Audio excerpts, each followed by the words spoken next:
Ah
धर्यावतार विश्वतारावया अत्रेची Anusaya गुरोदर ऋतुकाळ हेमंत नक्षत्र रोहिणी शुक्ल पक्ष दिनी पूर्ण तिथी तिथी पौर्णिमा मास मार्गशीर्ष गुरुतो वासर उत्सव काळ ऋतुकाळ हेमंत नक्षत्र रोहिणी शुक्ल पक्ष दिनी पूर्ण तिथी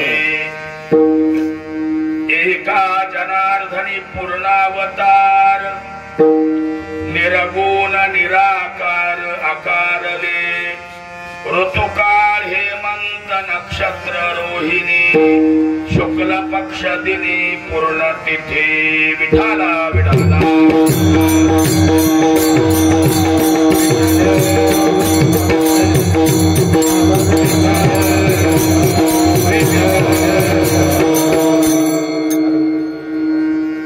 समचरण सरोजं सांद्र नीलांबुदाभं जगन्नियत पानी मंडनं मंडनानां तरुण तुलसीमाला कंदरं कंजनेत्रं सदय धवलहासं विठ्ठलं चिंतयामि पांडुरंगा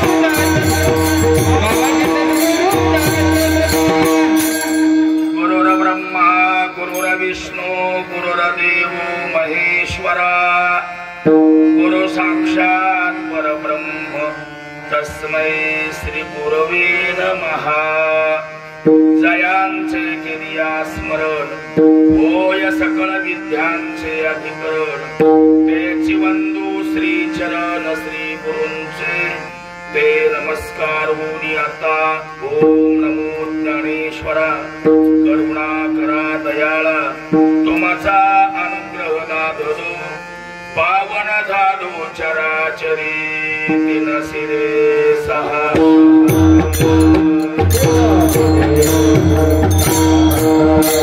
तीन सिरे सहा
अवतार विश्वतारावया अत्रीची अनुसया गुरुदर ऋतुकाळ हेमंत नक्षत्र रोहिणी शुक्ल पक्ष दिनी पूर्ण तिथी प्रस्तुत प्राप्त स्थळी प्राप्त प्रसंगी कीर्तन सेवेकरता निवडलेला अभंग संत श्रेष्ठ वैष्णव ज्येष्ठ पैठण निवासी शांती ब्रह्म श्री संत एकनाथ महाराजांचा चार कडव्याचा उत्कृष्ट असा अभंग आजच्या या सेवेसाठी निवडलेला आहे।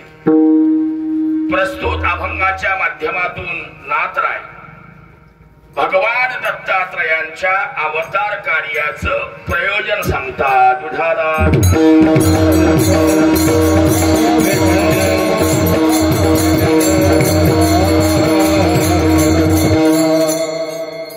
साराबाप्रमाणे आपल्या या राहू वाळकी पंचक्रोशीतील असणारे सर्व भाविक आणि या सर्व भाविकांच्या वतीनं संपन्न होत असणारा हा भगवान दत्तात्रयांचा जन्म उत्सव आणि या जन्म उत्सवाच्या निमित्ताने संपन्न होणारा हा नाम सप्ताह नाही म्हणता येणार 12 दिवस नाम यज्ञ म्हणजे हा तपपूर्ती सोहळा आपण या ठिकाणी संपन्न करत आहात। प्रतिवर्षी आणि बाबा एक दिवसाची सेवा माझ्याकडे असते आणि बहुतेक जन्माचीच असते म्हणजे भगवान दत्तात्रयांचा जन्म। याही वर्षी संयोजकांच्या वतीनं सतीश महाराजांनी फोन केला म्हणजे सप्ताह तर करायचंय पण आता काय करायचं नेमकं डोकं चालत नाही। मग आपले पवार आहेत मग त्यांच्याशी बोलणं झालं काय करायचं। मी म्हणलं तुम्ही सगळे एकत्र बसा कार्यकारी मंडळ काय काळजी करू नका करायचाच असा निर्णय घ्या। नंतर कळलं थोड्याफार इकडे तिकडे अडचणी आल्या पण त्यांच्या कृपेला त्या निवारणही झाल्या। असा हा संपन्न होत असणारा आपला तपपूर्ती महोत्सव, कोरोनाच्या महामारीमध्ये सुद्धा आपण सर्व मंडळी हा उत्सव संपन्न करत आहात, त्याबद्दल प्रथमतः तुम्हा सर्वांना धन्यवाद देतो। आणि या तपपूर्ती महोत्सवाला दुग्ध शर्करा योग महाराष्ट्रातील वारकरी संप्रदायातील एक फार मोठं उत्तुंग असणारं व्यक्तिमत्व, आमच्या दादा महाराजांसारखे हजारो आणि मृदंगमणी ज्यांनी तयार केले, असे आदरणीय हरिभक्तीपरायण मृदंग अलंकार एकनाथजी महाराज कोष्टी, ज्यांना सगळे बाबा म्हणतात। आणि त्यांचं नुसतं नाव एकनाथ नाही बरं का, ते नाथांचेच अवतार आहेत। विठाला विठाला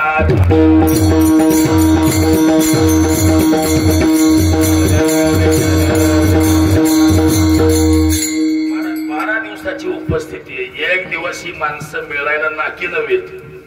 तुमचं काय पुण्य आहे काय माहिती, 12 दिवस थांबले बाबा, 12 दिवस थांबले, निश्चितच काहीतरी तुमचं पुण्य असेल। बाबांचं सुद्धा या ठिकाणी ऋण व्यक्त करतो। या संतराजाच्या पंचक्रोशीमध्ये 12 दिवस आपण आहात, हे आमच्या सर्वांचं भाग्य। आणि या निमित्तानं अभंग निवडलेला आहे नाथ महाराजांचा। भगवान दत्तात्रय हा महाविष्णूंचाच अवतार आहे आणि वर्णन करणारे नाथ महाराज सुद्धा महाविष्णूच आहेत, महाविष्णूच आहेत। अभंगामध्ये महाराज भगवान दत्तात्रयाच्या अवतार कार्याचं प्रयोजन सांगतात। खरं तर भगवंताचे अवतार भागवतामध्ये 24 सांगितले, एरवी आपण 10च अवतार पाहतो। मत्स्य, कश्य, वराह, नरसिंह, वामन, परशुराम, राम, कृष्ण, बौद्ध आणि कलंकी। हे 10 अवतार आपल्या ऐकण्यात आहेत, वाचण्यात आहेत, तोंडपाठ आहेत। पण भागवतामध्ये जे 24 अवतार सांगितले, हे अवतार बहुतेक सगळ्यांना परिचित आहेत असं मात्र अजिबात नाही। आपण 10 अवतारामध्ये 6वा अवतार परशुरामांचा मानतो, पण नाथ भागवतामध्ये आणि भगवान दत्तात्रयांचा 6वा अवतार आहे। भागवतामध्ये हा भगवान दत्तात्रयांचा अवतार हा 6वा अवतार सांगितला। मग या अवतारातले काही अवतार 11, 12, 13 असं पुढे गेलेले अवतार आहेत। 24 अवतारामध्ये भगवंताचा कोणताही अवतार असेल, मूळ आणि पाहिलं तर भगवान परमात्मा हा निर्गुण आहे, म्हणजे त्याच्या ठिकाणी कुठलाही गुण संभवत नाही। शास्त्र सांगतो तो निराकार आहे, म्हणजे त्याला कसल्याही प्रकारचा आकार नाही, त्याला रंग नाही, म्हणजे रंग नाही, रूप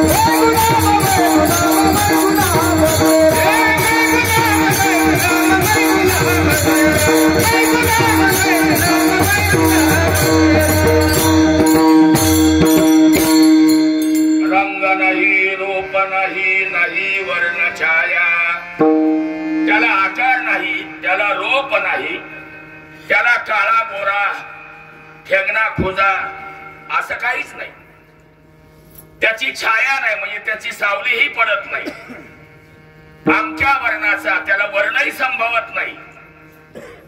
तो म्हणा मग हे काहीच नाही तर मग तो आहे कसा, मूळ स्वरूप आहे त्याचं निर्गुण। तो म्हणाल तुम्हा त्याला जन्म नाही, जन्म मरण रहित आहे, म्हणजे जन्माला येत नाही मरतही नाही। मग ज्याला जन्म नाही त्याला मरण कसं असणार, ज्याला मरणच नाही त्याचा जन्म कसा असणार। मग तुम्ही म्हणाल हे जे अवतार सांगितले 24 हे काय नेमकं, हे जे सांगितलं मत्स्य, कश्य, वराह, नरसिंह, वामन, परशुराम, व्यास, अशा अनेक चोवीस अवतार सांगितले.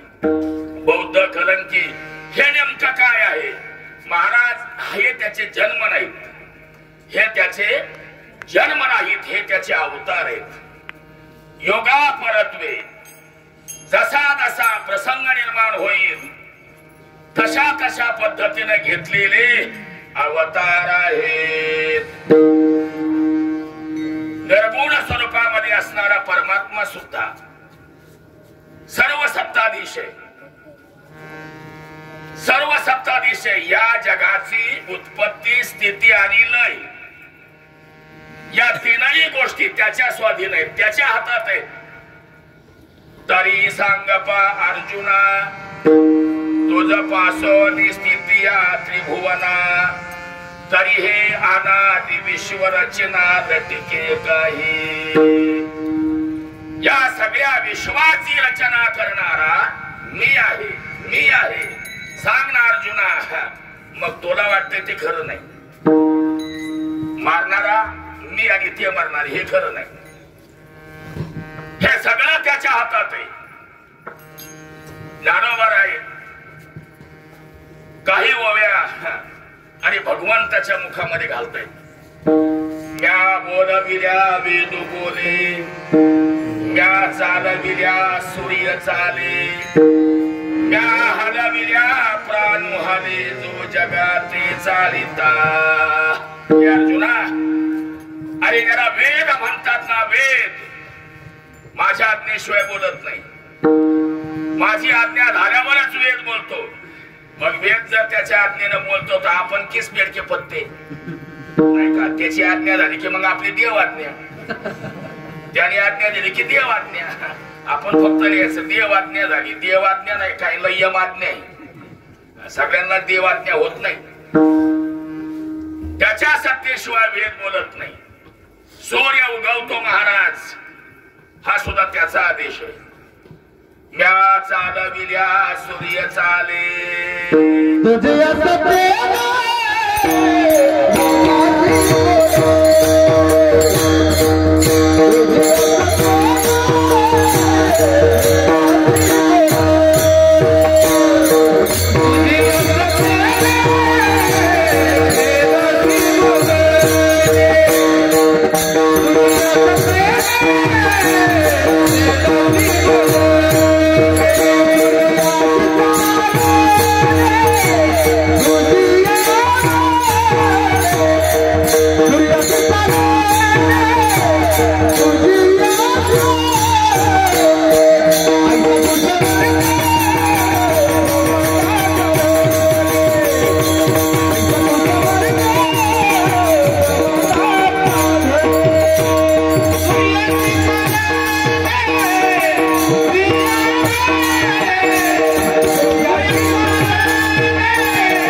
अनुवाद या अभंगामध्ये करतायत, अनुवाद करतायत.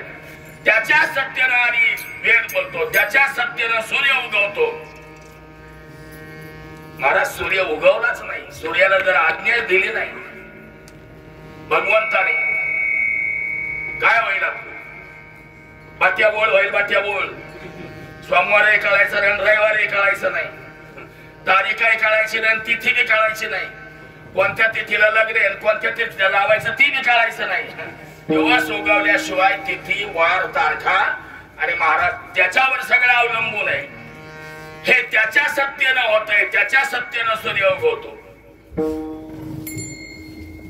पर्वती बैसकान सांडावी, समुद्री रेखा न ओलांडावी, पृथ्वी भूते वहावी आज्ञा माझी. बाबा चुकत नाहीत ना. तुम्हाला बाबांना कधी विचारलं, महाराज ज्ञानेश्वरी मुखोद्गत आहे, पूर्ण पाठ आहे त्यांची. ते पारायणाला बसले तर ज्ञानेश्वरी फक्त पुढे मानतात, बघत नाहीत ज्ञानेश्वरीमध्ये. ज्ञानेश्वरीचा कॅम्प्युटरच आहे. विठाला विठाला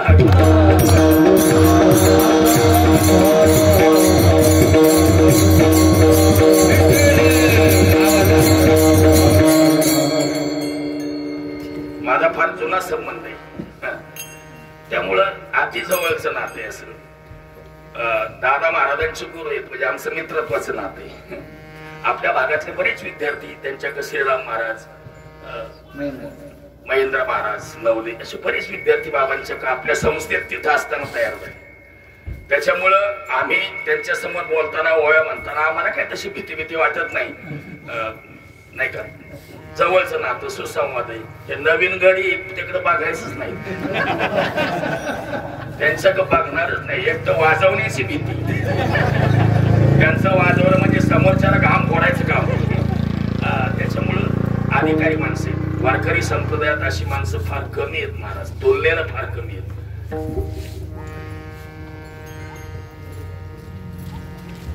पर्वत आपली मर्यादा सोडत नाही, पर्वत आपली जागा सोडत नाही. मला सांगा, इथे बाजूला एक डोंगर आहे किंवा माळशिरस तालुक्यामध्ये भोलेश्वरचा डोंगर आहे. आपल्या सगळ्याला माहिती आहे ना भोलेश्वरचा डोंगर, पाहिलाय ना आपण. मला सांगा, भोलेश्वरचा डोंगर, आता म्हाताऱ्या माणसामध्ये आहेत 2-3 माणसं, आपा तिकडं हे समोर बाबा बसलेले. आपा तो डोंगर त्या जागेवर किती वर्षापासून आहे?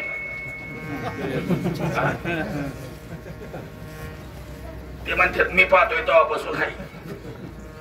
कोणी आहे का असं माग सांगणारा? इसवी सन त्या भोलेश्वरचा डोंगर त्या जागेवर आहे याचे इसवी सन सांगणारा कोणी इथे आहे का?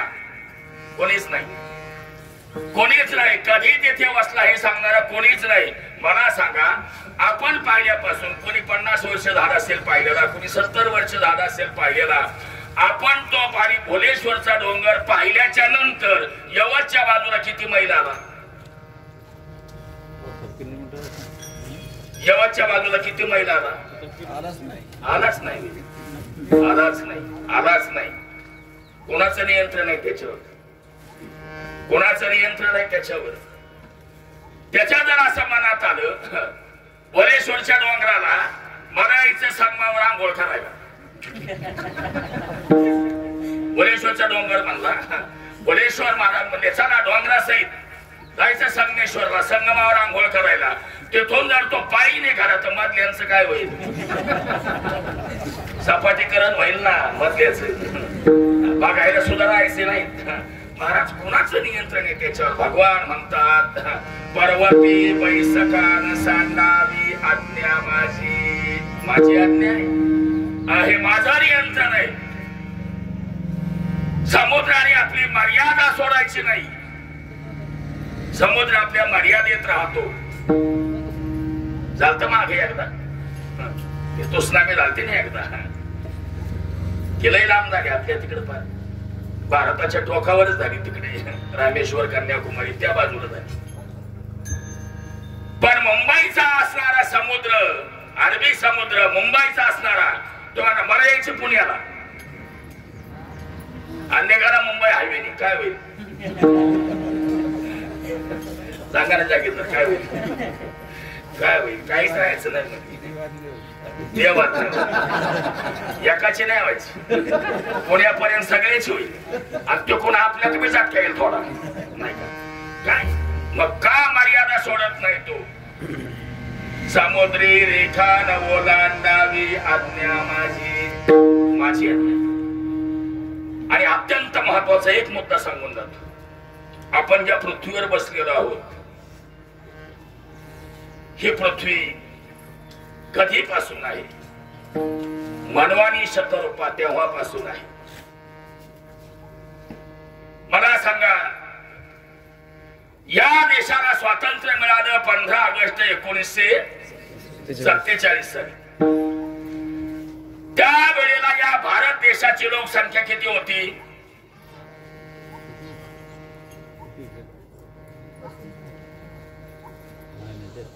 काकाने सांगितलं 35 कोटी. बाकीच्यांनी इतिहास पाहिलाच नाही का? आहे ना असेल पण नाही सांगत माणसं 35 कोटी 1947 ते 2020 किती वर्ष झाली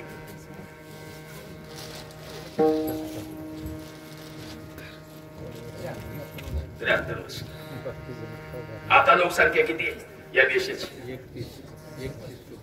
135 कोटी पण किती बोजा वाढला बघा 35 कोटीची 135 कोटी झाली मग एवढा बोजा वाढला का नाही पृथ्वीवर पण नुसती माणसं नाही वाढली ना इमारती वाढल्या रस्ते वाढले कंपन्या झाल्या गाड्या वाढल्या गाड्या तर एवढ्या झाल्या ना पुणे शहरात गेला ना कुठं थांबायचं ठरवलं की लगे बोर्ड असतो नो पार्किंग कुठंही थांबायचं ठरवलं नो पार्किंग गाड्या लावायला जागा नाही मग शासनाने सांगितलं 15 वर्षाची गाडी झाली ना गाडी भांगार 15 वर्षाची गाडी झाली की गाडी भांगार चालवायची नाही नवी गाडी घ्यायची 15 वर्षानं काय गाड्यांचं काय अवघड नाही लोकांच्याकडे काय पैसे कमी नाहीत आता नाही घालवणार 15 तारखेपर्यंत धुराळ होणारे सगळे राहत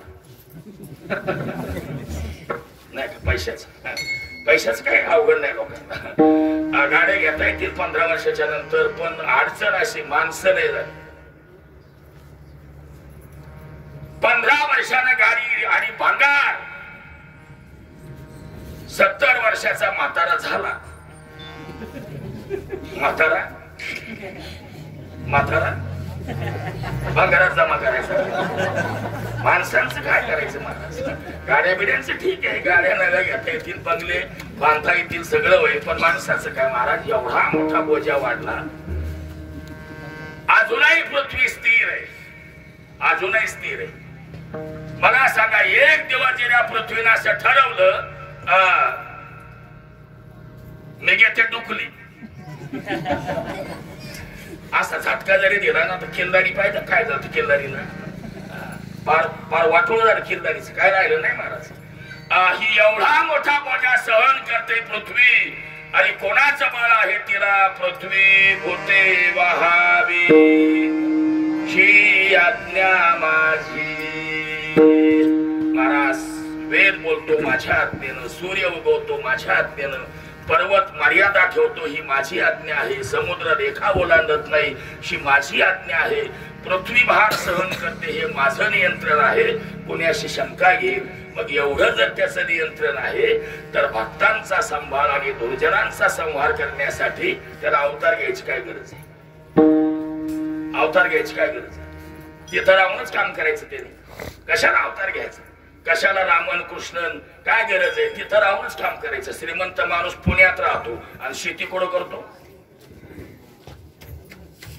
आहेत ना पुण्यात राहणारी माणसं शेती कुठं असते गावाला असते येतो का नाही शेती करून तसं त्याने मजुरीवर करून घ्यावं ना सगळं हे मजुरीवर करून घ्यावं त्यानं काय अडचण आहे पण महाराज नाही त्याचं कारण असं आहे त्याला त्याचं निर्गुण रूप सोडून सगुण व्हावं लागतं सगुण अवस्थेत यावं लागतं अव्यक्ताला सोडून त्याला व्यक्त व्हावं लागतं कारण न्याय असं आहे दोन वस्तूंचं एकत्रीकरण झाल्याशिवाय समान सत्ता झाल्याशिवाय आणि महाराज तिथं साधकही व्यवहार घडत नाही आणि बाधकही व्यवहार घडत नाही समान सत्ता झाल्याशिवाय साधक व्यवहार होणार नाही आणि बाधक व्यवहार होणार नाही तुकाराम महाराज गोड वर्णन करतात स्वयंपाक करायचा असेल एखाद्या सुगरणीला बाईला तर तिला नुसतं पाणी देऊन नाही चालणार मग तिला पाण्याबरोबर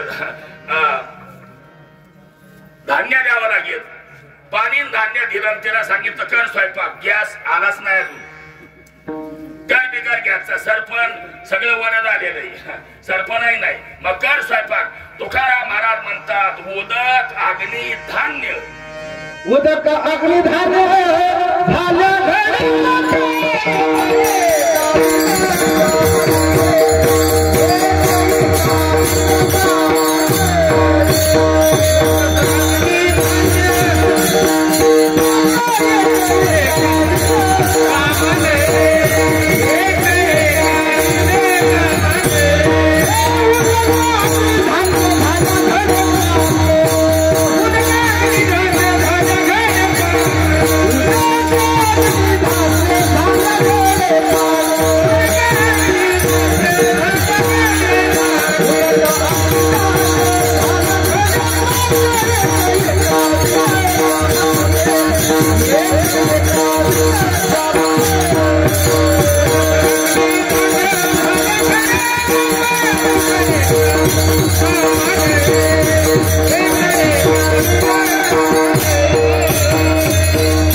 एका विन एक कामानये उदक अग्नी आणि धान्य याचा एकत्रीकरण झाल्यावरच साधक व्यवहार होईल. स्वयंपाक याच्यात एक वस्तू कमी असेल तर स्वयंपाक होणार नाही. आता बाधक व्यवहार मला सांगा, पडद्यावर चित्रपट पाहताना पडद्यावर धूर दिसतो, अग्नी दिसतो, पण पडदा जळत नाही. आता टीव्हीवर सुद्धा एखादा चित्रपट पाहताना, एखादी मालिका पाहताना धडा धडा धडा धडा जाळ चाललेला दिसतो, धुराचे लोट चाललेले दिसतात. टीव्ही किती वेळात जळतो? जळत नाही. ते जाळ आहे त्याचं काय? जाळ दिसतोय त्याचं काय? जाळ आहे तो आहे प्रतिभासिक सत्तेमध्ये आणि टीव्ही आहे व्यावहारिक सत्तेमध्ये. प्रतिभासिक सत्तेमध्ये असणारा अग्नी जर व्यावहारिक सत्तेमध्ये आला, टीव्हीच काय घराची वाट लागेल.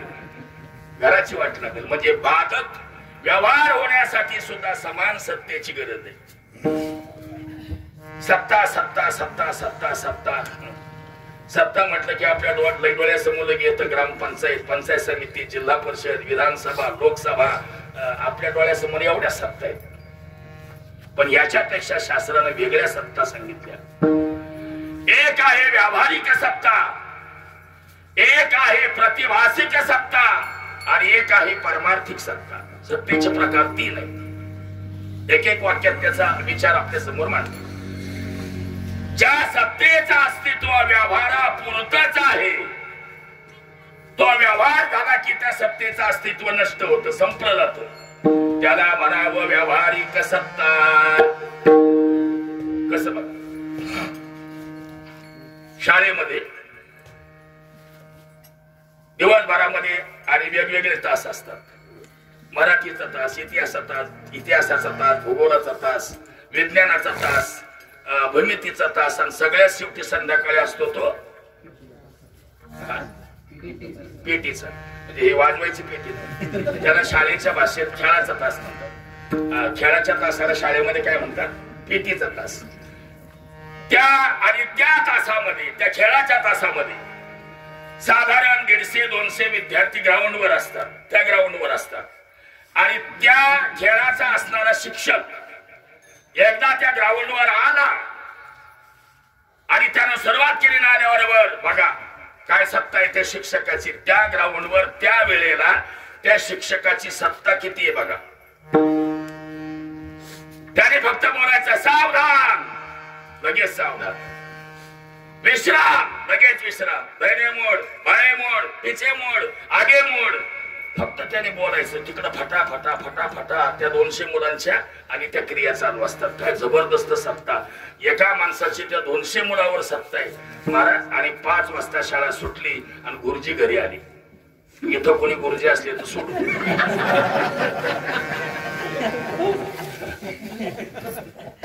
आणि घरी आल्यावर उमऱ्यात पाय ठेवला आणि उमऱ्यात पाय ठेवल्यावर गुरुजी म्हणले सावधान. ते म्हणजे प्यालाय का काय? सावधान, विश्राम. ते म्हणजे मास्तर हा शहाणपणा पोरांच्या पुढं करायचं, बायको पुढं नाही करायचं. हा शहाणपणा घरात नाही चालत. म्हणजे ज्याची सत्ता शाळेच्या ग्राउंडवर चालते पण 10x10च्या खोलीत चालत नाही. ज्या सत्तेला मर्यादा आहे ना, मर्यादेच्या पलीकडे चालतच नाही, तिथं सत्ता होती. इथं आल्यावरती आता संपली. ही आहे व्यावहारिक सत्ता. याला म्हणायचं व्यावहारिक सत्ता. दुसरी आहे प्रतिभासिक सत्ता. तसं हे वेदांताची आणि ती भाषा आहे. पण मी असं मोकळं करून सांगतोय, त्यातून मोक्षोत्तर करून सांगतोय. अनुभव आल्यानंतर ज्या सत्तेचं अस्तित्व शिल्लकच राहत नाही, अनुभव आल्यानंतर ज्या सत्तेचं अस्तित्व शिल्लक राहत नाही, त्या सत्तेला म्हणायचं प्रतिभासिक सत्ता. संध्याकाळच्या वेळी 7-7:30ला एक माणूस शेतातून घरी येत होता. शेतकरी, शेतकऱ्याच्या वाट्याला असलंच आहे. लाईट संध्याकाळी 7:30ला जाणार, लाईट जाणार सकाळी 6:30ला, कधी कधी लाईट रात्री 12:30ला. आम्ही काय पाप केले तशी आमच्याच वाट्याला का? मला मजा आहे काय काय आणि गोष्टीची शासनाची सुद्धा अशी काही मजा आहे. मी बाबा इंदोरीकराचा एक मी कीर्तन ऐकत नाही त्यांची, पण एक असं गाडीत चालता चालता त्यांचं एक असं ऐकलं मी परवा गाडीत ते बोललो काकांना मी बघा शिक्षकाला उन्हात कामे का सावलीत कामे, शेतकऱ्याला काम उन्हात आहे का सावलीत आहे. मग उन्हाळ्याची सुट्टी शेतकऱ्याला पाहिजे का गुरुजीला पाहिजे, कोणाला पाहिजे. कधी सावलीत काम करते त्याला उन्हाळ्याची सुट्टी आणि आमच्या वाट्याला फार 5 दिवसावर सुट्टी नाही लागत. काय मानले आम्हाला सुट्टीच नाही. काय न्याय बा उलटा कसला न्याय काय कळतच नाही. आपण काय मुद्द्यावर बोलतोय. रानातून शेतकरी येतो आणि येता येता अंधारात चालता चालता कुठं तरी पायात पाय गुंतला आणि पायाला खर्चटलं, थोडं रक्त आलं, पायात काहीतरी घोटाळा असेल. त्याचा असा भ्रम झाला, त्याचा असा समज झाला मला निश्चित सर्पदंश झाला असा त्याचा समज झाला. आणि घरी आल्यानंतर घामाघूम झाला ना, सगळ्यांवरतून बदबद बदबद असा घाम गळतोय. आणि मग घरच्या घाबरल्यावर काय झालं, एवढे का घाबरला, एवढा का घाम फुटला तुम्हाला, काय झालंय नेमकं. तुम्हाला नक्कीच काहीतरी झालं, काहीतरी शिवलं म्हणलं बाबा इकडे शिवलं म्हणते, शिवलं दंश झाला. पाहिलं नाही पण काय खर्चटले रक्त निघाले नाही. मग माणसं शंका बेसन करण्यासाठी गुळ खाऊन बघा बरं जरा, दोन कडू झार लागत होईल.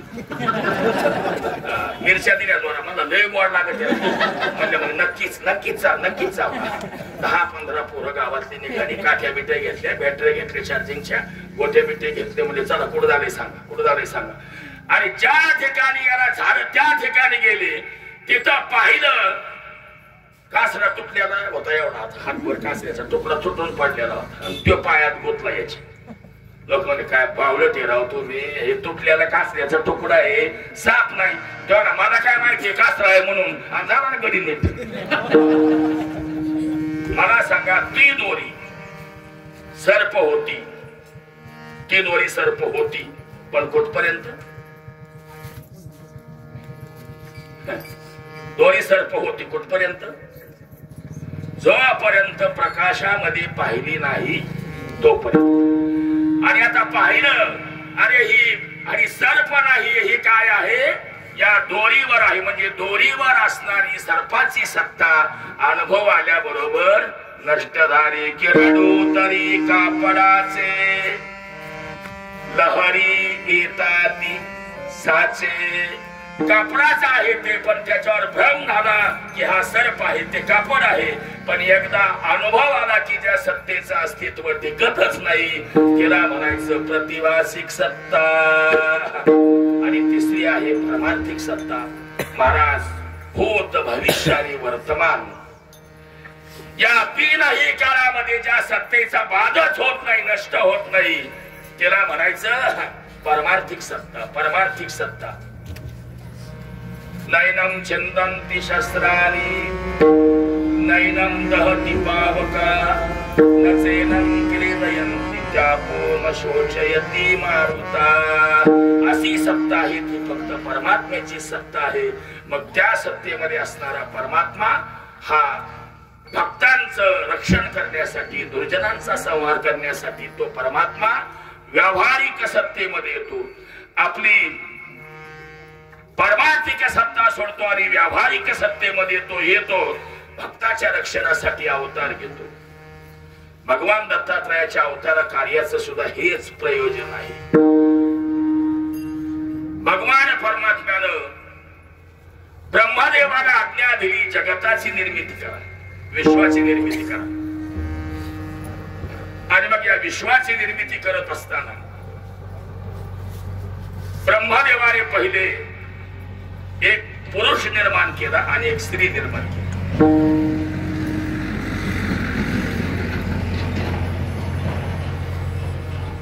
विठाला विठाला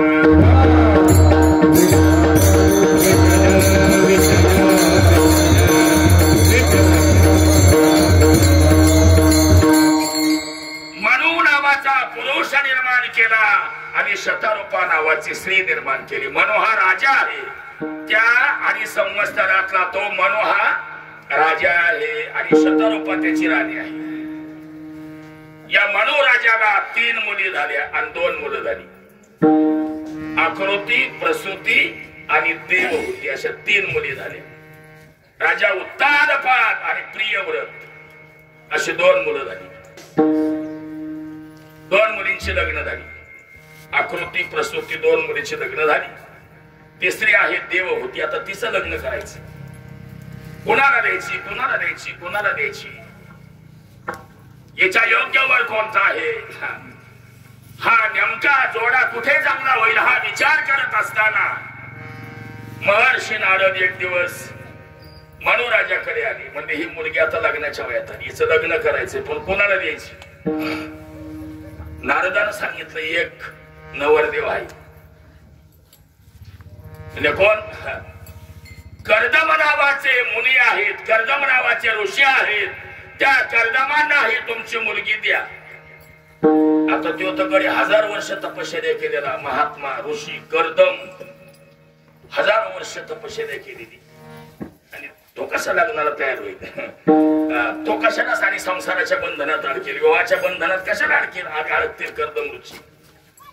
स्वतः भगवान परमात्मा कर्दमांच्या स्वप्नामध्ये गेले आणि सांगितलं. प्रसन्न झाले. कर्दमांना समोर उभे राहिले. आनंद झाला कर्दम ऋषींना. भगवान म्हणतात प्रसन्न आहे. 1000 वर्षाची तपश्चर्या केली तुम्ही, तुमच्यावर मी प्रसन्न आहे. बरं म्हणजे आता काय करू? कर्दम म्हणजे आता काय करू? म्हणजे लग्न करा. शाबास देवा. 1000 वर्ष याच्या करता एकटा राहिलो होय. आणि जंगलात, दऱ्या खोऱ्यात, वनात गंधमुळं खाल्ली, फळं खाल्ली, लिंबाचा पाला खाल्ला, आणि मला लग्न करायला सांगता. याच्यासाठी मी 1000 वर्षाची तपश्चर्या केली का? लग्न करावं लागेल. म्हणजे कोणाशी करायचं? देवहूती नावाची मुलगी आहे मनोराजाची, तिच्याशी लग्न करा. पण तेव्हा करून काय फायदा होणार? तेव्हा म्हणले तुमच्या पोटी मी जन्म घेणार, तुमच्या पोटी मी जन्माला येणार.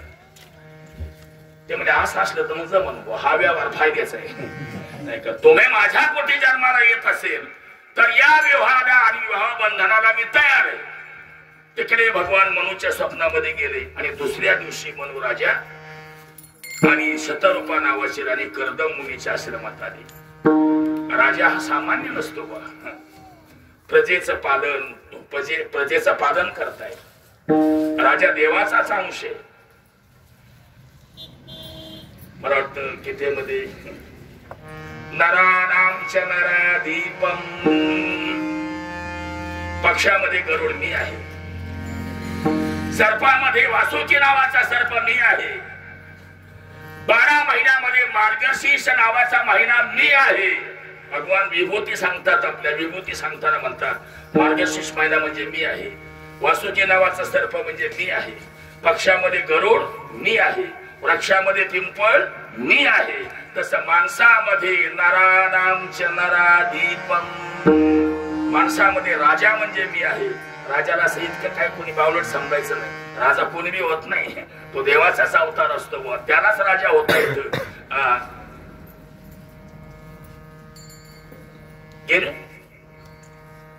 कर्दमांनी आदरातिथ्य केलं. राजाचं राणीचं बसायला आसनं टाकली 3. राजा आसनावरती बसला, शतरूपा आसनावरती बसली, पण ती देवहूती मात्र बसायला तयार नाही. कारण तिला माहिती होती ज्याच्याशी मला लग्न करायचे त्यानं बसायला टाकले, आणि त्यानं बसायला टाकलं त्याच्यावर आसनावर मी बसणं हा समोरच्या माणसाचा आणि अपमान केल्यासारखं होईल नाही का? हे बरोबर होणार नाही. तरी पण आग्रह केला आणि कर्दमांनी बसा. खाली बसली पण फक्त आसनावरती हात ठेवला. आसनावर बसली नाही. बघा काय मर्यादा होत्या. लग्न व्हायचंय असून तरी सुद्धा कर्दमाने टाकलेल्या आसनावर देवहूती बसायला तयार नाही. पाठ डोक्यावर बसल्या राव. आता काय सांगायचे? काय मोठा आहे मोठा नाही. काळाचा बदल आहे हा. महिमा काळाचा आहे बरं का, त्यांचा दोष नाही. हा काळाचा महिमा आहे. काळच बदलत चालला. पहिलं अजूनही काही घरात संस्कृती आहे, नवऱ्याला आवाज बोलायचं. नवऱ्याचं नाव बायकोने घ्यायचं नाही. आहो काहो हाहो काहो. आता तर अरे कारव चालू.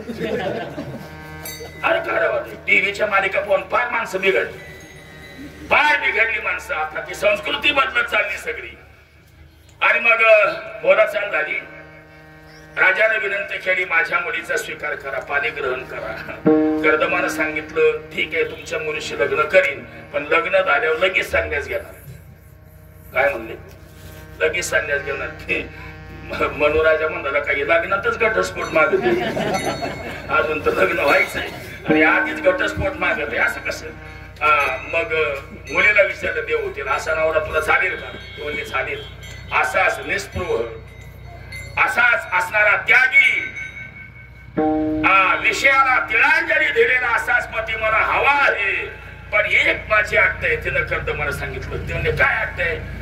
एक मुलगा दिल्याशिवाय पत्नीच्या ऋणातून पती मुक्त होत नाही. मला एक मुलगा झाला ना की तुम्ही लगेच संन्यास घ्यायचा. मला फक्त एक मुल झालं की तुम्ही संन्यास घ्यायचा. कर्दमांना वाटतं सोपी गोष्ट आहे. फार फार 12 महिने, 1.5 वर्ष, 2 वर्ष, आणि या काळात एवढा काळ आपल्याला द्यावा लागेल. झालं लग्न. 1000 वर्ष पतीचं आणि पत्नीचं नातच निर्माण झालं नाही. काय त्याग गेलं. पती आणि पत्नी अशी माणसं झाली महाराज, अशी बरीच माणसं झाली की 1000 वर्ष संसार केला पण पती आणि पत्नीचं नातं त्यांच्यामध्ये निर्माणच झालं नाही. आता तर आधीच करायला जाते. कठीण गोष्टी आहेत, काय बदल आहे. आणि मग 1000 वर्षानं पुन्हा एकदा कर्दम सांगतात, नको आता पाच जर 1000 वर्ष संसार, कसल्या संसार आहे, फक्त एकत्र राहिले एवढंच, संसार नाही. पण आता नको मला संसार. तिनं सांगितलं, तुम्ही मला वचन दिले, एक मुलगा दिल्यावर तुम्ही संन्यास घ्यायचा. ताकद होती तपश्चर्येची तिथं. महाराज गंगे स्नान केल्याबरोबर 22 वर्षाचे तरुण आणि तरुणी पुन्हा झाले. कर्दमानी देव होती, 22 वर्षाची तरुण झाली. महाराज एक विमान निर्माण केलं. असं विमान निर्माण केलं, अलौकिक विमान निर्माण केलं. ही भागवतातली कथा सांगतोय, हे माझ्या जवळच नाही, मी ऐकून सांगत नाही, हे भागवतातलं चिंतन आहे. आणि मग 1000 वर्ष संसार केला विमानातच. ते विमानच त्यांचं घर. काय त्या कर्दमाचं दुर्दैव राव, 9 पोरी झाल्या लागोपाठ. पहिली पोरगी, दुसरी पोरगी, तिसरी पोरगी, चौथी पोरगी, 5वी पोरगी, 9 पोरी झाल्या. वैतागलं गडी म्हणलं, काय 9 पोरी झाल्या. तुम्हाला 5 झाला. वर्गा व्हायचे काय आशा दिसत नाही. आता 5 झाला, आपलं पोरीवर टाकू दारी म्हणून. ते म्हणली, एक मुलगा फक्त होत्या तुम्ही निघा. महाराज योगायोगानं 10व्या वेळेला मुलगा झाला. आणि तो मुलगा म्हणजे कपिल मुनीचा होता. कपिल भगवान की जय. ज्यांनी सांख्य शास्त्र लिहिलं, 6 शास्त्रामध्ये सांख्य शास्त्राचे कर्ते आहेत कपिल महामुनी. कपिलांचा जन्म झाला. ह्या गाड्यांनी लगेच कमंडलू घेतलं, वळकुटी घेतली आणि रस्ता धरला.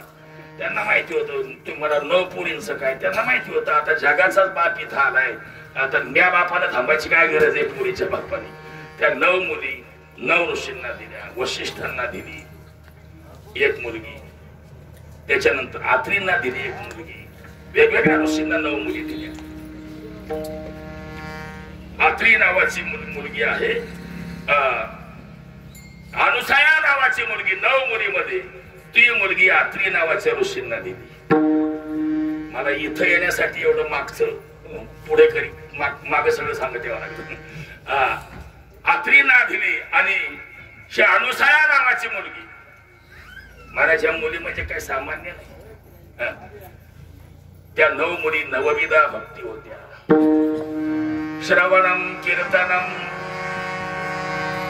पादसेवनम, अर्चनम, वंदनम, दास्य सख्यात्म निवेदनम.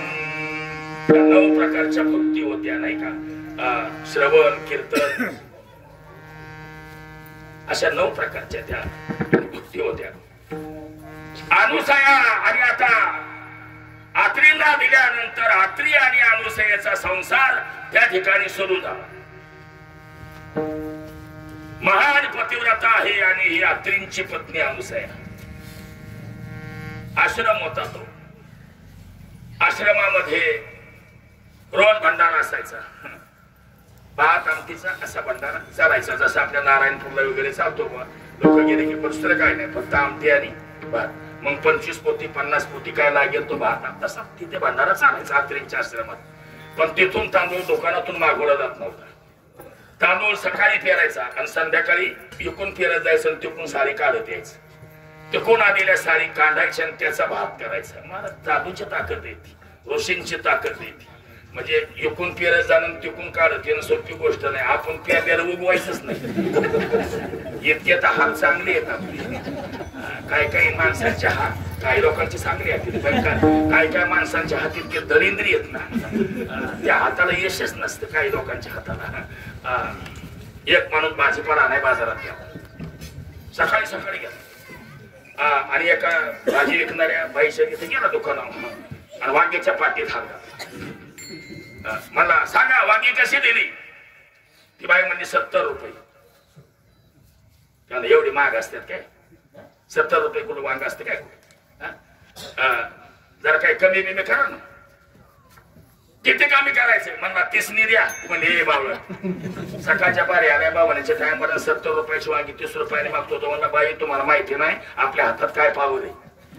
तो काय पावर आहे तुझ्या हातात? तुम्हाला मी आता या पाठीला हात लावलाय, बघता बघता वांग्याची पाठी संपन लय पावर आहे. ती म्हणे काय पावर आहे? म्हणला 25 वर्षाच्या आयुष्यात 70 एकर जमीन हाताने घालवली. ती म्हणजे जाण आला तुझ्या हातासमोर होतो.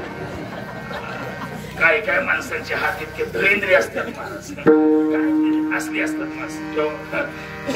आणि तिथे आत्रींच्या आश्रमात तांदूळ पेरत जायचं, तांदूळ काढत यायचा, त्याचा भाग करायचा महाराज. कधी कधी समोरच एक प्रमाणे नाही म्हणणार मी, अर्धच म्हणतो. पतिव्रतेची किरती वाखानिता मध्ये एक काय पिटी काढून टाकतो. ते तुकोबऱ्यांचा अधिकार आहे बोलायचा, आपला अधिकार नाही. थोडी कडक भाषा आहे तुकोबऱ्यांची. नाथांची तर फार कडक आहे काही ठिकाणी. पतिव्रतेचं वर्णन केलं की दुसऱ्या एखाद्या बाईची तिडी फुटते. तिचंच काय वर्णन करते आणि तिचंच काय एवढं मोठं गुणगान गातात आणि तिलाच काय एवढं महत्व देतात. तिच्यामध्ये ती शक्ती आहे, तिच्यात ती पावर आहे. हिच्यात ती नाही, पण तिचा हिसाळ करून काय फायदा आहे? आपल्याकडे नाही त्याचा हिसाळ करून काय फायदा आहे? एक बाई आहे ना, ती अनुसया काय करायची, सकाळी स्वयंपाक वगैरे झाला, आत्री महाराज जेवून झोपले की मग ती तांदूळ कुटायला बसायची. काशी उखळात तांदूळ कुटायला बसायचे आणि तांदूळ कुटत असताना मध्ये आधी जर रात्री जागे झाले आता ते आणि मग लगे म्हणायचे काय झाले ते बघत नव्हते. पाणी द्या म्हणलं की अनुसया तशीच उठायची. मुसळ वर गेलेलं असताना वरच सोडून द्यायचं आणि मग उठायचं, पाण्याचा तांब्या घ्यायचा, भरून द्यायचा आणि मग येऊन बसायचं. मग मुसळ खाली यायचं. मला काय ताकद आहे? कारण तुका म्हणे पतिव्रता तिची देवावरी सत्ता. ज्या बाईची देवावर सत्ता आहे महाराज, तिचं मुसळावर सत्ता नसेल का? मुसळ तिचं ऐकणार नाही का? ज्या बाईची यमावर सत्ता आहे महाराज, सामान्य माणसं ऐकणार नाहीत का? ज्या बाईची सूर्यावर सत्ता आहे, शांडिल्यनं सूर्याला उगवून दिलं नाही, सावित्रीनं आणि सूर्याला उगवून दिलं नाही महाराज. त्यांच्या पातिव्रत्याची ताकद आहे महाराज, पातिव्रत्याची.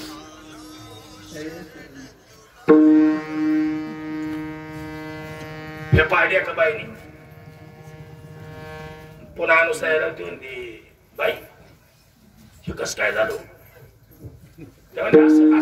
असंच असतं आमचं. ते म्हणजे आश्चर्याची मुसाळ वर सोडलं, वरच राहिलं. ते म्हणजे राहत पण ते म्हणजे माझं राहील का? असं ते म्हणजे राहील ना. भारतातील प्रत्येक स्त्री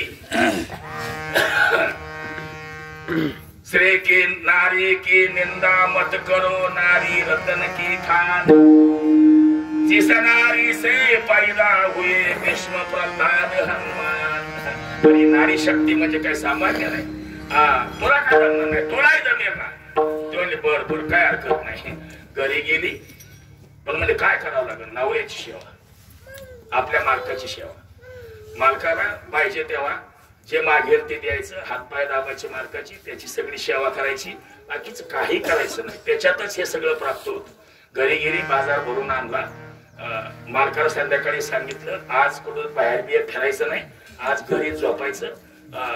तेव्हा नका, चांगलं जेवण दिलं संध्याकाळी. सकाळी रात्री 12:30-1लाच पाणी ठेवलं तापायला, गिझर चालू करून ठेवला. असलं पाणी उकाळलं होतं गिझर मध्ये 2-3 बाटल्या पाणी काढलं. आता हा गडी झोपल्याला तेव्हा उठा हे 7:30ला उठायचं आणि इथं 3:30 हाका मारली त्याला. आता कसा जागा होणार तू पुन्हा मला उठा तरी जागा व्हायला ते मध्ये गेला तर काय जाऊन चांगला डोसला उठा काय आंघोळ करायचा 3:30लाच मी सांगते ना. चल कपडे बिपडे काढले बाथरूम मध्ये गेला. ती म्हणे पाणी बिनी तुम्ही घ्यायचं नाही मीच घालणार तुम्हाला आजच पाणीच नाही म्हणजे आम्हाला पतिव्रता व्हायचे. आणि मग तर पहिला तांब्या वाटला मला का मी तर म्हणतो पहिला तांब्या वाटल्यावर आहे ना पाऊस महिन्यात शिमगाला थंडीच्या दिवसात छोटा छोटा छोटा छोटा चटकात बसला चरा करत पाणी खाली गेलं. ते म्हणजे आरडायचं नाही अजून साबण लावायचं ते मला मग नाही राहणार का शिल्लक आंघोळ बिंगोळ घातली त्यांना बेस्ट पैकी बदामचा शिरा केला बटाट्याची भजी केली गावरान तुपात ते लागलं शिरा आणि भजी बिजी भरपूर जेवायला घातलं. त्याला म्हणजे आता झोपा तेव्हा एवढं करून झोपायचं ते म्हणजे काय काम धंदा नाही करायचं राणा बिनात अजिबात नाही तुम्ही जायचं. त्याला झोपवला आणि 11:30 वाजता बाईनी साडी आणल्या आणि बसली उकळत रोज काढाय. महाराज साडी काढत असताना आधुनीवर साडीचं पीठ झालं तो जागाच नाही झाला. पुन्हा दुसरी आधुनी घेतली तिचंही पीठ व्हायची पाळी आली हा जागाच व्हायना. म्हणली काय करावं पाणी का मागायचं मला मुसाळच घेऊन गेली आणि 7 वाजता उठा काय झोपला दोन काय काय पाणी मागा ना बर बसली पुन्हा साडी पुन्हा शाने मागित मला पाणी तेव्हा मुसाळ आलं खाली ती म्हणजे खाली आल्यावर नाही वर गेल्या मुसाळ वर गेल्या पाणी मागायचं. आता हे पहिल्यांदाच येतो माग हातानेच घेत होत पाणी आजच पाणी मागायचं. नवीन पुजाऱ्याचं असंच होतं घंटी फिरली ना की आरती बर आरती फिरली की घंटी बर पुजाऱ्याने घंटी आरती दोन्ही करायचं असतं. पण हे असं नियम नाही राहत नाही नवीन माणसाचं आपण तसं याचं पाणीच व्हायचं पण तो आता नियम धरून मग वर मुसळ गेला त्यांना पाणी बाईने दिलं ना मुसळ सोडून पण बाईने पटकन उठून पाणी आणायला जायचं जायला पाहिजे होतं. पण बाईला असं वाटलं 1 दिवसात पतिव्रता बघू ना मुसळा वर बघत राहिली महाराज वरून मुसळ आलं काय सांगायचं सगळं शोधून वाटलं जात नाकाचं नागपूरच झालं तिला कळानाच नाक केवढं आहे आपलं असं नागपूर जात. अनुसया या वर्गातली महान पतिव्रता आहे. ऐका दत्तात्रयाख्यान पार्वती ससांगे त्रिलोचन. स्वतः भगवान शंकर आणि भगवान दत्तात्रयांच्या जन्माची कथा पार्वतीला सांगतात. एकदा महर्षी नारद आपण नेहमी कथा ऐकता प्रत्येक दत्त जन्माला पण महाराज दत्त जन्माला कीर्तनकाराला बंधन आहे हे सांगून बाकीचं सांगायचं नाही. आणि मी जर बाकीचं सांगितलं तर बावळाट बुवा हे दत्त जन्म हे काही सांगत बसणार कशा मर्यादा असतात. लोकांना वाटतं मग याचं रिपिटेशन होतं पण काही कीर्तन असेल दत्त जन्म असेल राम जन्म असेल कृष्ण जन्म असेल त्याला या मर्यादेच्या पलीकडे जाता येत नाही. त्या मर्यादा त्याने पाळल्याच पाहिजे ते कथा त्याने सांगितलीच पाहिजे. त्याच्यावर वारकरी संप्रदायाचं बंधन आहे. नारद महर्षी एकदा आत्रीच्या आश्रमात आले स्वागत केलं अनुसयेनं. डाव्या पायामध्ये तिनं 3 पुतळे बांधलेले होते. ते होते लक्ष्मी सावित्री आणि पार्वतीची. पुन्हा गेले नारद महर्षी स्वर्गात. विचारलं लक्ष्मीनं कुठून आला ते फिरते सारखं पण आम्हाला फिरायचं. एखाद्या गाव नारद थांबत नव्हते का थांबत नव्हते त्याला बी येते असे पण सांगायला वेळ नाही. हा दक्ष राजाचा शाप होता प्रजापती दक्षाचा शाप होता कारण त्याची 10,000 मुलं संन्यासी केली होती नारदांनी संन्यासी करून लावली होती. त्याच्यामुळे हा प्रजापती दक्षानं शाप दिला तू एका जागेवर कधीच थांबणार नाही असा शाप दिला कायम फिरत राहणार. आणि मग गेले तिथे कुठं म्हणजे आत्रीच्या आश्रमात गेलो काय भारी बाई आहे, काय महान पतिव्रत आहे. आता मी बघा सांगितलं असं एखाद्या बाईचं वर्णन केलं की दुसऱ्या बाईचं डोकं उठलंच. मग ती देवाची बायको असो नाही तर महाराजाची बायको असो तरी डोकं उठणार. आपण नुसतं घरी घरी म्हणलं ना आम्ही रात्रीचे भेटू नका मला काय भाजी केली त्या घरी, काय भारी भाजी होती ना, लईच लईच भारी होती. मग घरची म्हणते तिकडेच राहायचं. येडे येतोय आम्हाला तिथं रोज खायला घालायचं. त्यांनी आपलं कीर्तना पुरतं घातलं. महाराजाची बायको असं तर महाराजाला सुट्टी राहिली. असं काय नाही समजायचं. महाराज बाहेर घरी गेल्यावर महाराज म्यावच करू.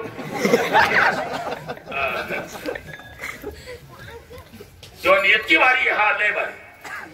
तुम्हा तिघीचे पुतळे करुणी बांधले असे वामचरणी.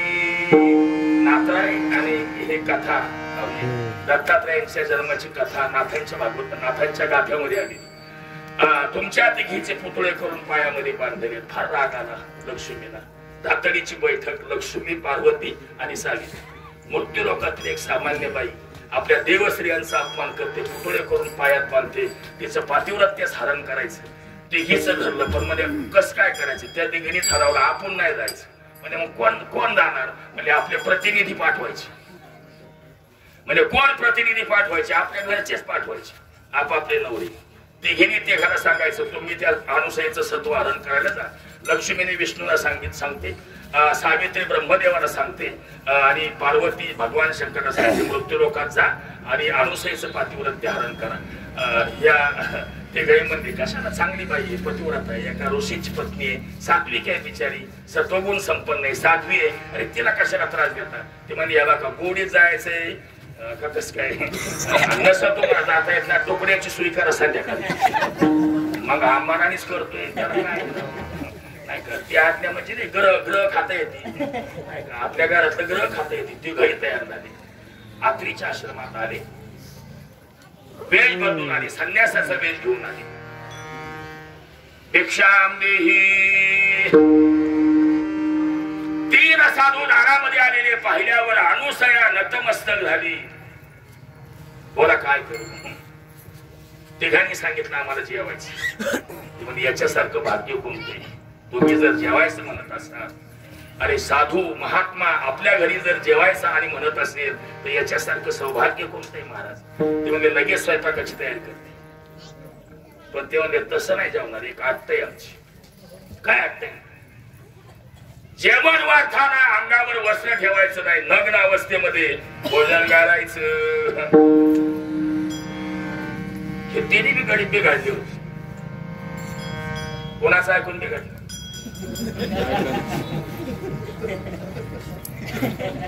कशाला म्हाताऱ्या माणसाने सांगायचं पोहाले पोरगले बिघडलं. पोरगले बिघडणार. देवाच्या बायका बिघडल्या तर आपल्या पोराचं काय घेणार. देवाच्या बायका बिघडल्या आपल्या पोराचं काय घ्यायचं. लय मानाव घ्यायचं नाही. आपलं गप पडून दोन टाइम तुकडा खायचं. लय शहाणपणा करायचं नाही. तुकडा खायचा औषध पाणी आणून द्या म्हणायचं. पडून राहायचं आपलं निया. असं केलं तसं केलं फलानं केलं. अजिबात मुछापती करायच्या नाही. तोंडाला पट्टी लावायची. पट्टी चिकट पट्टी लावायची म्हाताऱ्या माणसाने. तर आपलं घरातलं राहणं सुरक्षित आणि चांगलं होईल महाराज. आणि मग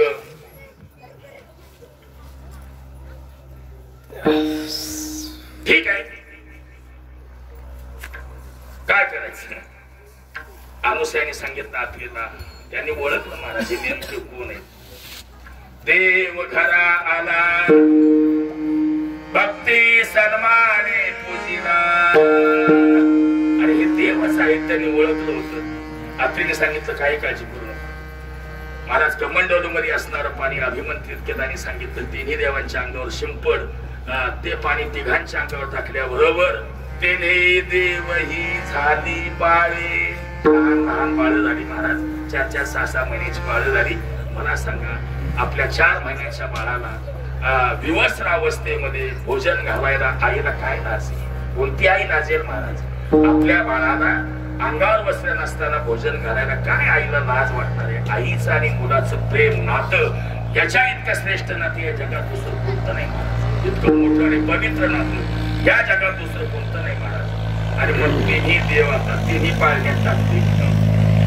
पाळण्यात टाकते. माता अनुसया स्नान घालायची, टाळू भरायची, दूध पाजायची, भात भरवायची. 5-6 महिन्याचा काळ गेला. कोणा नारद फिरत फिरत गेले. ते गेले विचारलं काय भानगडी, ती गेलेली परत आलीच नाही अजून. नारद म्हणजे कामाला लागली, सुट्टे भेटती परमानंट 10-15 वर्ष द्यायलाच नाही द्याच तुम्ही. काय झाले म्हणजे अंगठ चुकी त्यात, अंगठ चुकी त्यात. आत्रीच्या आश्रमात बाळ केले 6 महिन्याचं त्यांना. ते घेली आले अनुसयेचं सत्वाहरण करायला. अनुसयेनं त्यांचाही आदर केला. देवस्त्रिया सुद्धा आल्या, देवी सुद्धा आल्या. कारण महाराज देवी सुद्धा सामान्य शक्ती नाही महाराज. आणि मग या ते गेले सांगितलं. तिनं विचारलं अनुसयेनं काय सेवा करू. मध्ये सेवागिरी खात्यात नवरली आमच्या नवरी. ते म्हणजे आहेत पाळण्यात घेऊन जा. ते घे पाळण्याजवळ गेले तर तिन्ही गडी अंग धसून की त्या छाटा छाटा छाटा छाटा छाटा छाटा बरं का दिसायला तिन्ही बी सारखे, तिन्ही सारखे. ते म्हणजे आता कसं काय न्यायचं, कसं काय म्हणजे आपापला वाखायचं न्यायचं. ते ती गेले हुशार होत्या सावित्री पार्वती. ती म्हणजे कोणत्याही चांगल्या कामात मोठ्या माणसाला पहिला मान दिला जातो. मोठ्या माणसाला पहिला मान असतो. लक्ष्मी तू आमच्या सगळ्यापेक्षा मोठी आहेस, पहिला विष्णू उचलायचा, पहिला विष्णू उचलायचा. लक्ष्मी म्हणली विष्णू उचलायला दावा नाही, सापावाला हातात यावं. सगळा घोटाळाच होईल ना. करायचं काय आता काहीच कळेना. तिघातला नेमकं कोण आहे, नेमकं कोण शंकर, कोण विष्णू, कोण ब्रह्मदेव. ते घे शरण गेल्या अनुसयेला. आमचे पती होते तसे आम्हाला परत करून दे. आणि महाराज अभिमंत्रित केलेलं पाणी पुन्हा शिंपडलं. देव तिन्ही देव जसे होते तसे परत झाले महाराज. आणि भगवान तिन्ही देव आणि आत्रीवर आणि अनुसयेवर प्रसन्न झाले. आणि विचारलं बोला काय देऊ तुम्हाला, काय देऊ तुम्हाला. या आत्रीने आणि अनुसयेने सांगितलं देवा जेवढे दिवस तुम्ही आमच्या आश्रमात होता किती आनंद होता, किती मोठं समाधान होतं. जसे तुम्ही एवढा दिवस आमच्या आश्रमात राहिला तसे कायम आमच्या सानिध्यात राहावे, तुम्ही कायम आमच्या जवळ राहावे असं काहीतरी तुम्ही आम्हाला द्या. वेगवेगळं त्याच्यावर चिंतन आले. कुणी म्हणतात भस्माची चिमुटी हातावरती घाणी टाकली आणि त्याच्यातून भगवान दत्तात्रय यांचा अवतार झाला असं एक मत आहे, मत प्रभाव आहे. आणि नाथ महाराजांचं मात्र नेमका काय मत आहे. हरि अवतार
अत्रेचे अनुसया गुरुदर.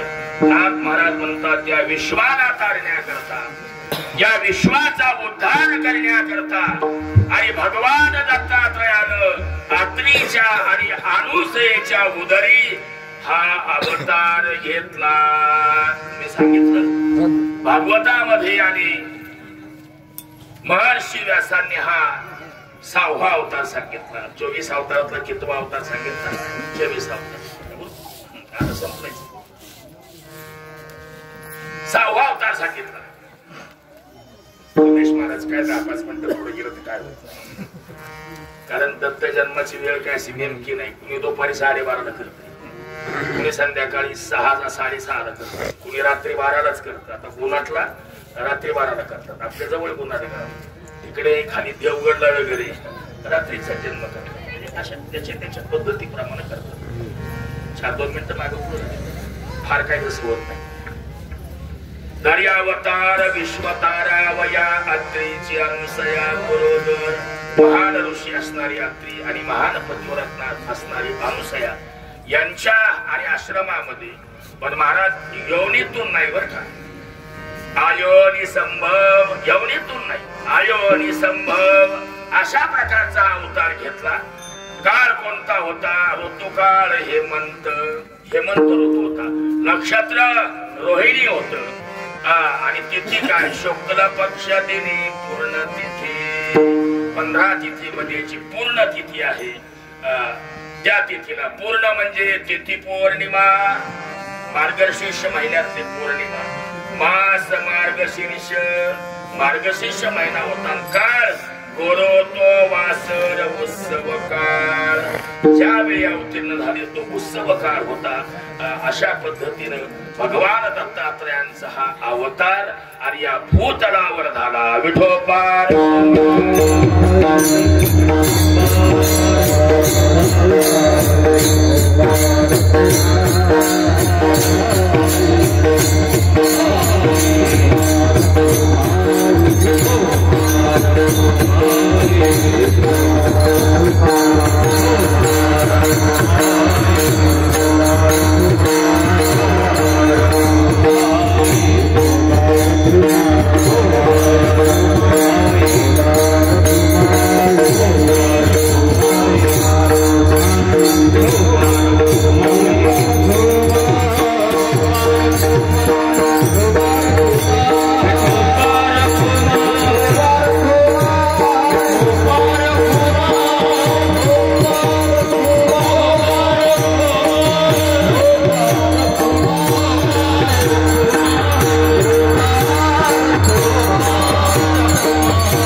नक्षत्र रोहिणी शुक्ल पक्ष दिनी पूर्ण तिथी.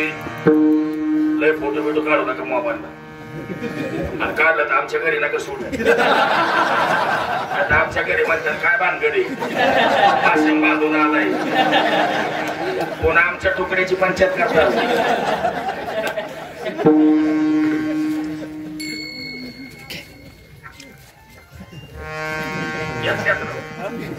काय नाही माहिती असते, भाग असतो. असे बरेच फोटो आपल्या तिकडं राहूचे सप्ताह आप्पाचे इकडे काढलेले त्या अजून माझ्या व्हॉट्सअपला तसेच यानंतर शेवटचं चरण होईल फुलसाठ्यांना दिलेत का आणि नंतर ते संपल्यानंतरच आणि मग सगळ्यांनी पुढे टाकायची. हा भगवान दत्तात्रयाचा अवतार आत्री आणि अनुसयाच्या आश्रमामध्ये झाला. हेमंत ऋतूमध्ये झाला. ऋतुकाळ नक्षत्र रोहिणी आहे. पौर्णिमा तिथी आहे. मार्गशीर्ष महिना आहे.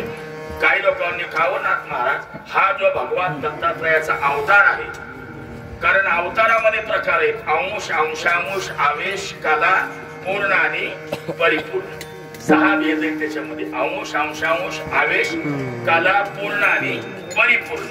मग हा जो अवतार आहे तो नेमका कसा आहे. एका जनार्दनी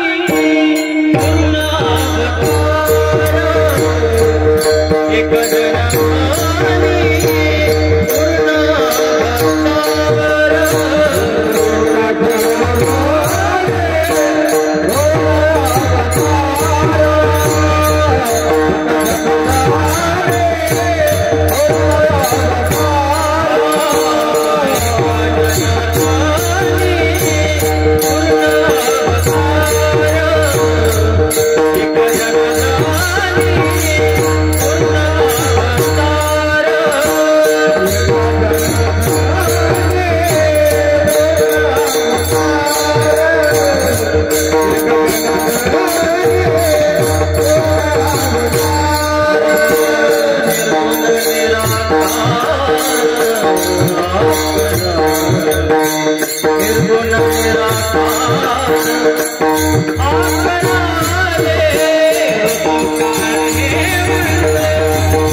जनार्दनी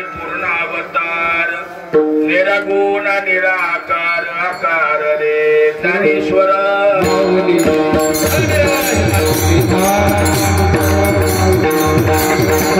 महाराजांनी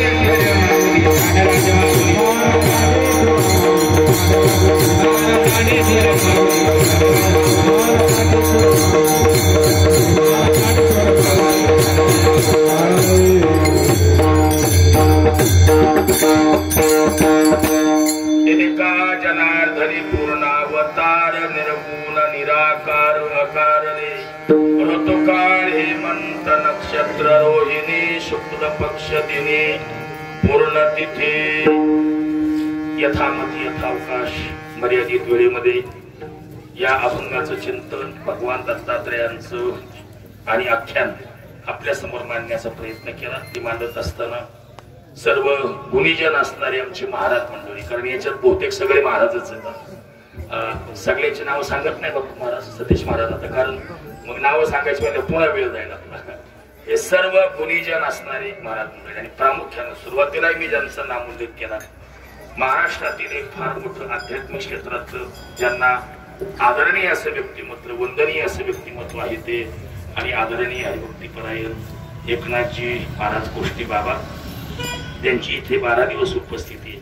महाराज कठीण असतं, अशी मोठी मोठी माणसं आपल्याकडे संगमवार बाबांचं 1-2 वेळा येणं झालं, पण असं काही जास्त दिवस नाही थांबतात. माझ्या घरी सुद्धा आमच्या मातोश्रींच्या वर्षश्राद्धाच्या निमित्तानं बाबा आले होते, कारण आमचे दादा महाराज त्यांचे शिष्यच असल्यामुळं एकदम घरातला जवळचा संबंध आहे. बाबा प्रणाम करतो तुम्हाला. सागमावर मी नाव थोडी हजेरी यावर्षी वेळ मिळाला. 12 फेब्रुवारीला कार्यक्रम चालू होते, पण अजून शासंकित आहे. आधी कार्यक्रम 15-16 दिवसाचा, यावर्षी 1 दिवस वाढलाय, तिथी वाढली. त्यामुळं काय करायचं, कार्यक्रम करायला अडचण येणार नाही, पण लोक जास्त आल्यावर आवरायची कशी हा प्रश्न आहे. कार्यक्रमात दरवर्षी आणि रोज 5-6 हजार लोकांची उपस्थिती असते. मग त्याच्यातून काही उद्भव नाही, कारण हे वातावरण अजूनही काही पूर्णपणे संपलं नाही. अजूनही कुठं कुठं थोडी वाढ त्याची चालू आहे. त्याच्यामुळं बघू आता तसा आम्ही आता मंडळ बसणार 1 दिवस काय निर्णय घ्यायचा आणि मग त्या पद्धतीनं पण होणार. कार्यक्रम झाल्याशिवाय राहणार नाही, कारण आपण कुठलं चुकवलं नाही. आषाढी वारीचा नित्यनेम केला, कार्तिकी वारीचा नित्यनेम केला, अधिक मासातला सप्ताह केला आपण, पण तो मर्यादित लोकांच्या मध्ये त्या ठिकाणी केला.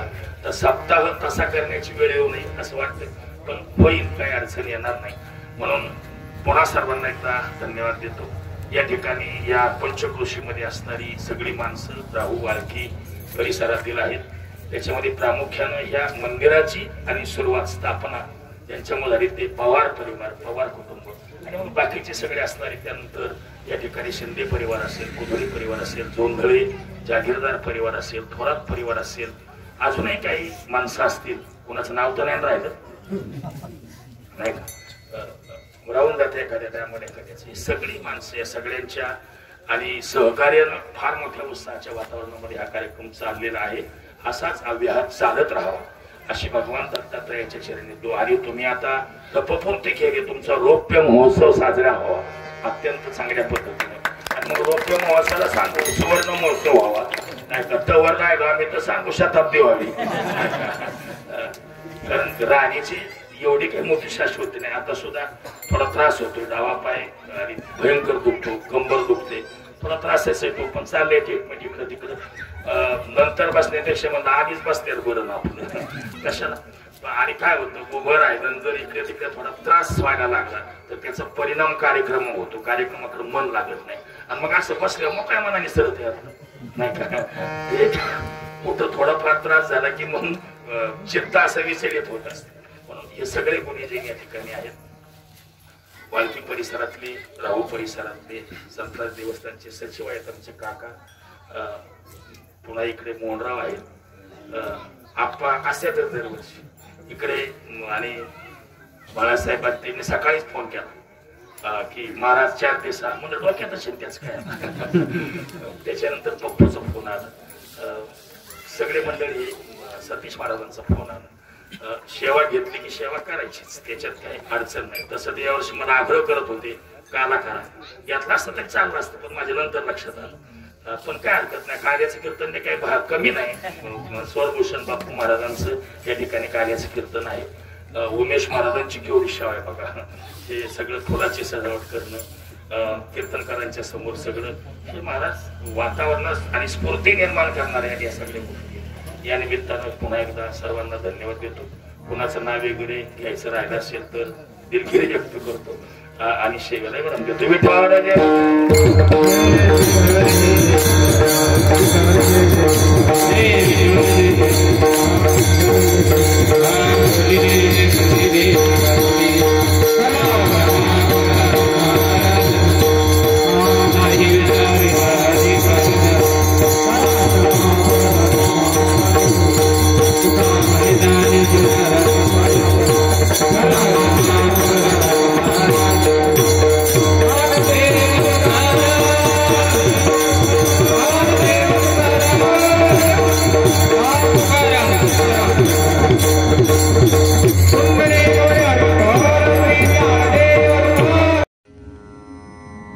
गोष्टी महाराज हे यूट्यूब चॅनल आजच सबस्क्राईब करा.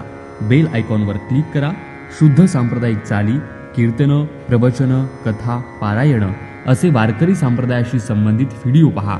आपणही पहा आणि इतरांनाही आग्रहपूर्वक सांगा.